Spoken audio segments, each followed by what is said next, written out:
وأصحابه وأزواجه وعلى من تبعهم بإحسان إلى يوم الدين. أما بعد، أعوذ بالله من الشيطان الرجيم. بسم الله الرحمن الرحيم.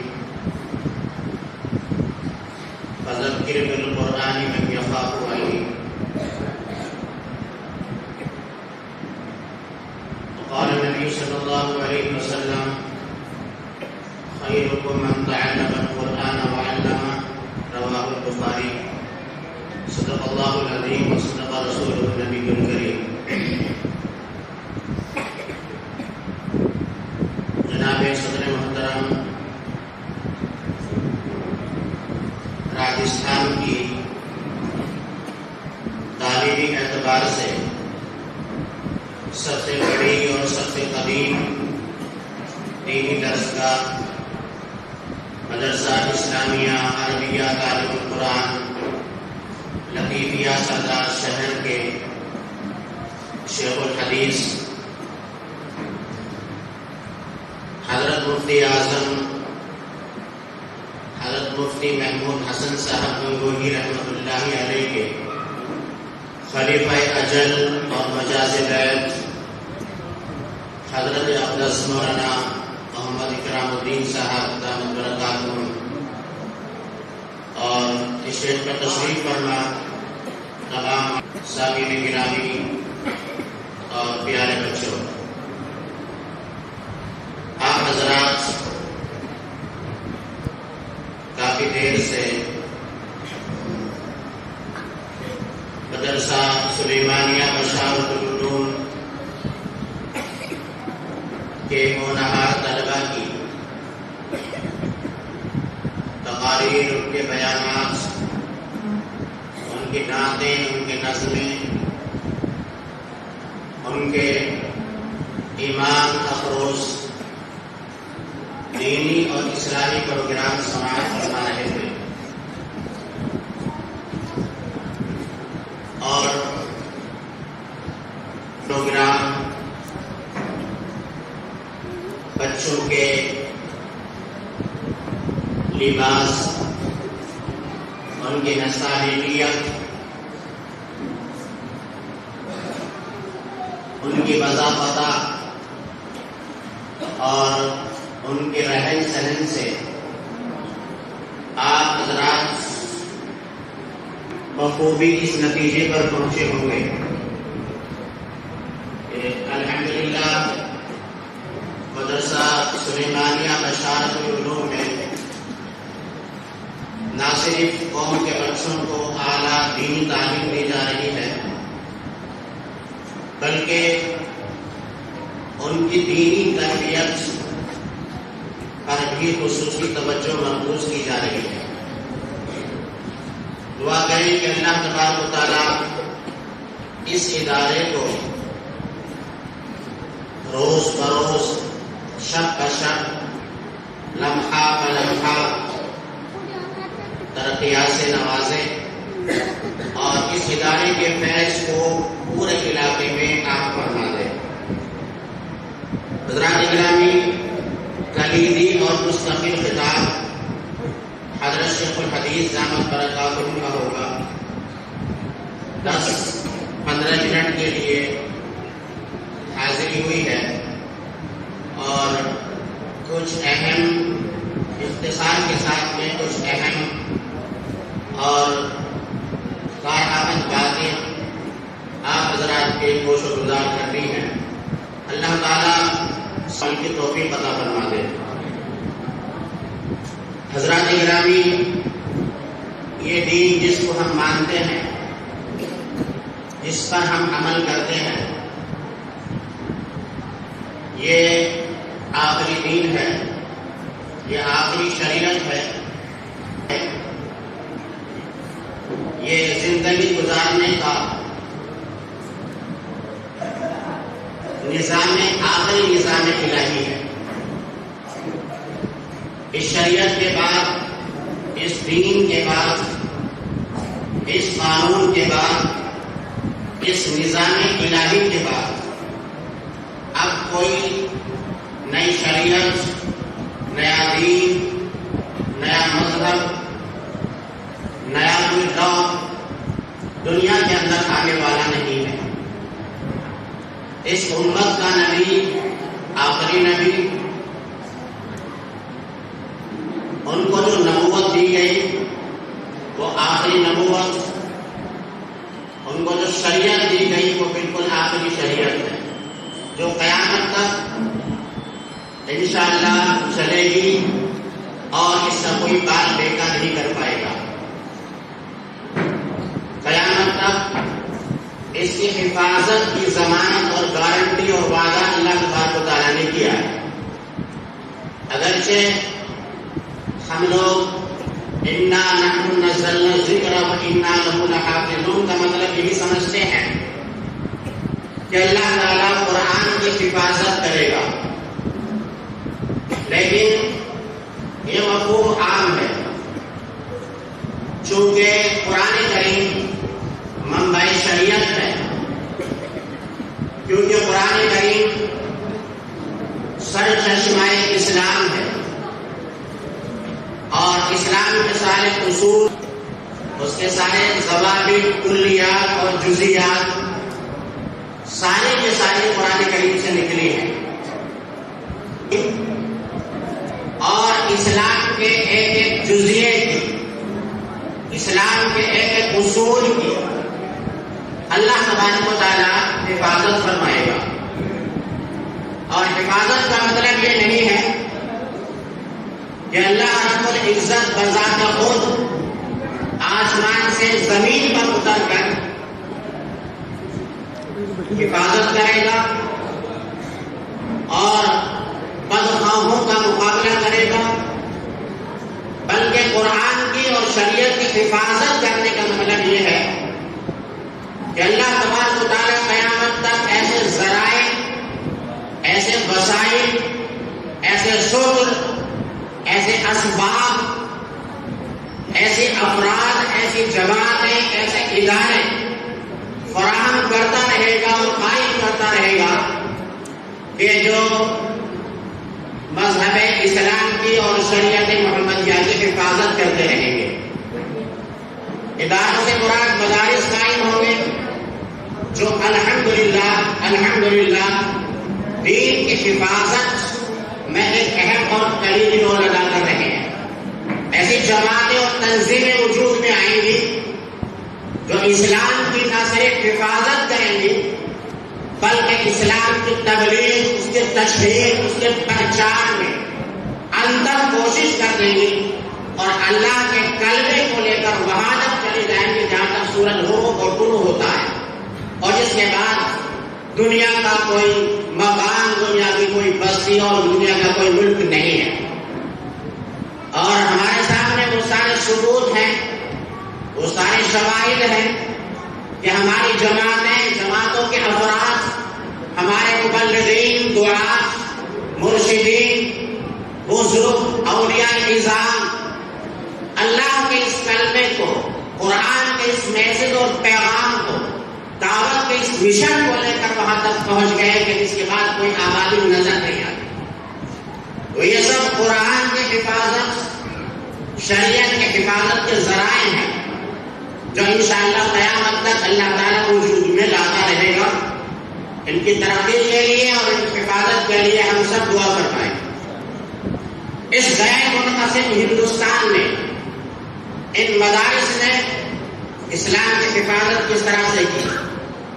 مختصر سے وقت میں تاریخ کا ایک صفحہ آپ کے سامنے پلٹتا ہوں۔ انگریز ہندوستان میں تاجر کا بھیس بدل کر آیا، دھیرے دھیرے یہاں پر اس نے قبضہ کیا، ہندوستان میں سیاہ سفید کا مالک بن گیا، اس کے خلاف ایک علماء کھڑے ہوئے۔ سب سے پہلے 1757 میں بنگال کی دھرتی سے نواب سراج الدولہ کھڑے ہوئے، انہوں نے انگریز کا مقابلہ کیا۔ 1767 میں میسور کی دھرتی سے حیدر علی کھڑے ہوئے، انہوں نے انگریز کا مقابلہ کیا۔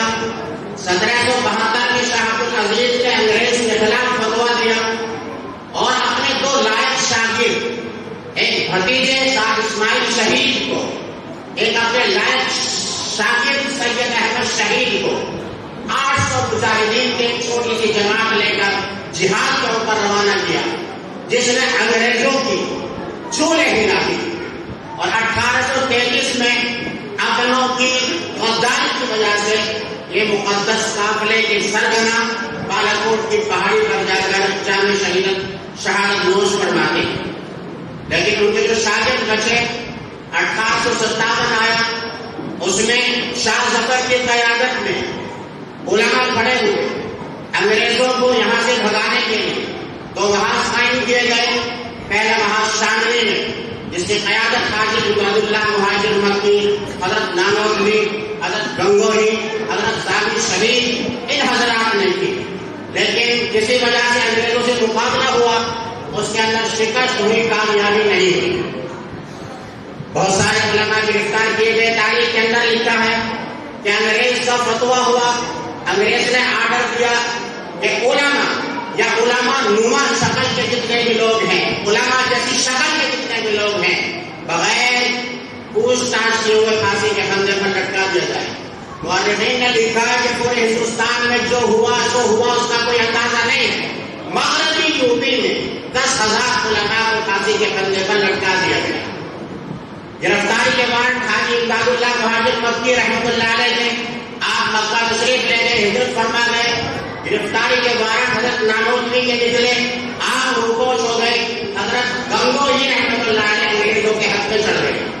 6 مہینے کی ان کو سزا ہوئی۔ سزا ہونے کے بعد آپ معافی کا اعلان ہوا۔ آپ معافی کے اعلان ہونے کے بعد علماء اکٹھے ہوئے اور سر جوڑ کر بیٹھے کہ ہم مسلسل ایک صدی سے مغلیہ حکومت کو مضبوط کرنے کے لیے، انگریزوں کو یہاں سے بھگانے کے لیے جہاد کر رہے ہیں، کوشش کر رہے ہیں۔ ہم نے بڑی قربانی دی، لیکن ہمیں کامیابی نہیں ملی۔ ہم نے جتنی کوشش کی، مغلیہ حکومت کمزور ہوتی چلی گئی، انگریز طاقتور ہوتا چلا گیا۔ حکومت تو گئی، وہ تو ایک خدا کا نظام ہے کہ حکومتیں تو آتی اور جاتی رہتی ہیں، لیکن ہمیں اپنے اس ہندوستان میں دین کی حفاظت کے لیے کیا کرنا؟ وہ لوگ سر جوڑ کر بیٹھے کہ حکومت کا کیا ہونا، وہ ایک عارضی شے تھی، نہیں دنیا میں آئین مسلم سے کوئی چارہ، مگر وہ علم کے بہت کتابیں اپنی آبا کی، جو دیکھی ان کو یورپ میں تو دل ہوتا ہے سے بات۔ تمام علماء سر جوڑ کر بیٹھے کہ ہمیں کیا ذرائع استعمال کرنے چاہیے کہ جس سے حکومت گئی کوئی پرواہ نہیں، یہ تو جاتی رہتی ہے، لیکن ہندوستان کے اندر دین اور ایمان اور شریعت زندہ رہے۔ تمام علماء نے غور و فکر کیا، اور اللہ تعالیٰ نے بیک وقت تمام علماء کے ذہن کے اندر یہ بات ڈالی کہ ہمیں ہندوستان کے اندر چندے کے مدرسے قائم کرنے چاہیے۔ صرف اسی وجہ سے، اسی ذریعے کے ذریعے سے ہندوستان کے اندر دین کی حفاظت ہو سکتی ہے۔ اس سے پہلے اسلام کی 1300 سالہ تاریخ میں چندے کے مدرسے کا کوئی تصور نہیں تھا۔ مدرسے تھے، لیکن وہ حکومتوں کے زیر انتظام چلتے تھے۔ بادشاہ مدرسے قائم کرتے تھے، پورا خرچہ بادشاہ کی طرف سے، پورا رہن سہن کا انتظام حکومت کی طرف سے، بلڈنگیں حکومتیں بناتی تھی، اور حکومتیں جب مضبوط ہوتی تھی، یہ مدرسے بھی مضبوط ہوتے تھے، اور جب حکومتیں کمزور ہو جاتی تھی تو پھر مدرسوں کے اندر تالا لگ جاتا تھا۔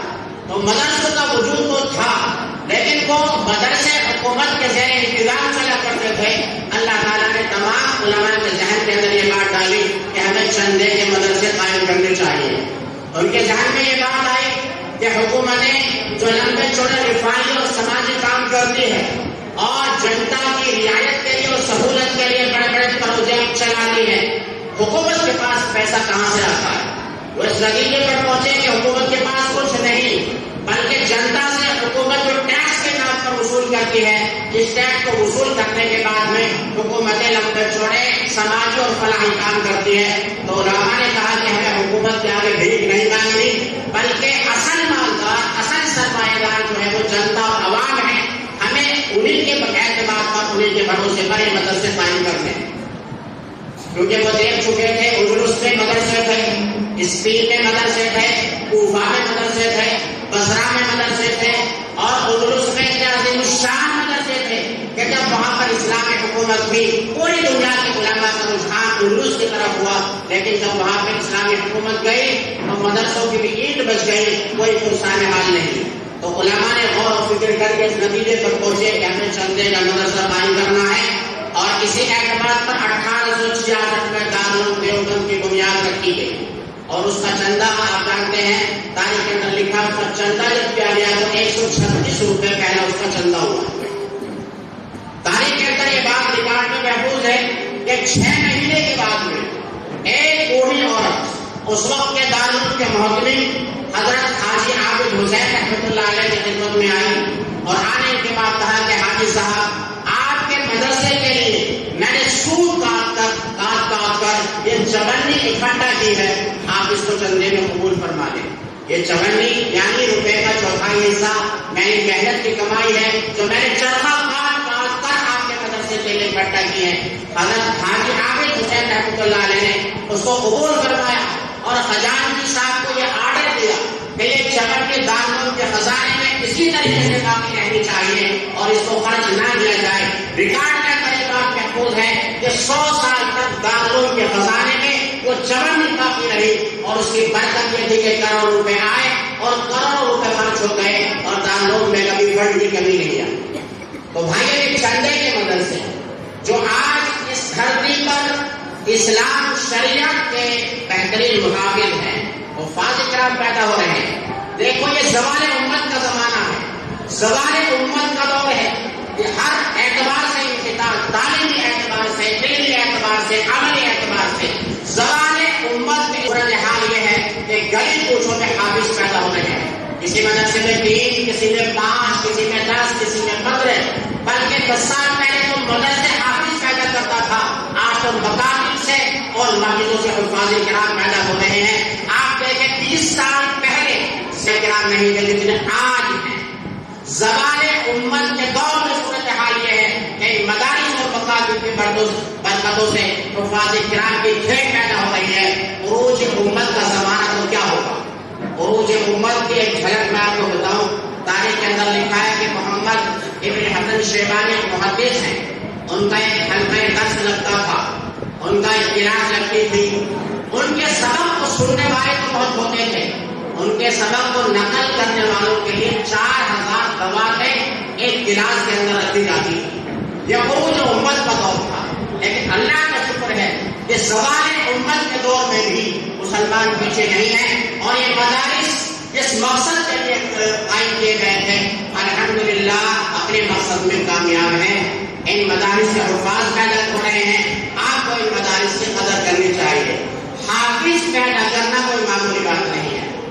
آج میں نے کہا زوال امت کا یہ دور ہے, مسلمان حافظوں کو گری ہوئی نگاہ سے دیکھتے ہیں کہ جس سے وہ مستحق ہیں.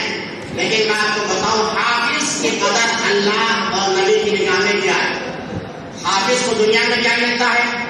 حافظ کو دنیا میں ایمان پر لینا چاہتا ہے. ایمان لاکھوں کی بھیڑ ہے, لاکھوں کا مجمع ہے. کلکٹر صاحب بھی ہیں, چیئرمین صاحب بھی ہیں, ودھائک صاحب بھی ہیں, سرمایہ دار بھی ہیں, بڑے وپاری بھی ہیں, بڑے سیٹ جی بھی ہیں. لیکن جب نماز کا وقت آتا ہے ایک حافظ چاہے اس نے پھٹا ہوا کپڑا کیوں نہ پہننا کا ہو, لوگ اس کو آگے بڑھاتے ہیں. کسی سیٹ کو امام نہیں بنایا جاتا. اور مسلمانوں حافظ ملازم نہیں ہوتا, محض امام ملازم نہیں ہوتا. امام وہ شخصیت ہوتی ہے کہ جس کے آگے تو آگے کوئی برابر میں بھی نہیں آ سکتا. امام کے برابر میں اگر آ گئے, نماز خطرے میں پڑ گئی, امام سے اگر آگے بڑھ گئے تو انسان اپنی جان سے ہاتھ ہو بیٹھتا. مقتدی وہ ہوتے ہیں جو حافظ کے پیچھے, مقتدی وہ ہوتے ہیں جو امام کے پیچھے. امام کے برابر میں آ گئے تو فتویٰ ہے کہ نماز مغروب ہے کی, اور امام سے آگے بڑھ گئے. کون ہوتا ہے امام سے آگے بتائیں؟ امام سے آگے میت ہوتی ہے, امام سے آگے میت ہوتی ہے. اس لیے مسلمان حافظ اور امام اور علماء سے آگے پڑھنے کی کوشش نہ کرو. وہ اللہ کی نگاہ میں محبوب ہے. اللہ یہ دنیا کے نظام کو صحیح طریقے سے چل رہا ہے, ان میں علماء کا وجود کلیدی طور ادا کر رہا ہے.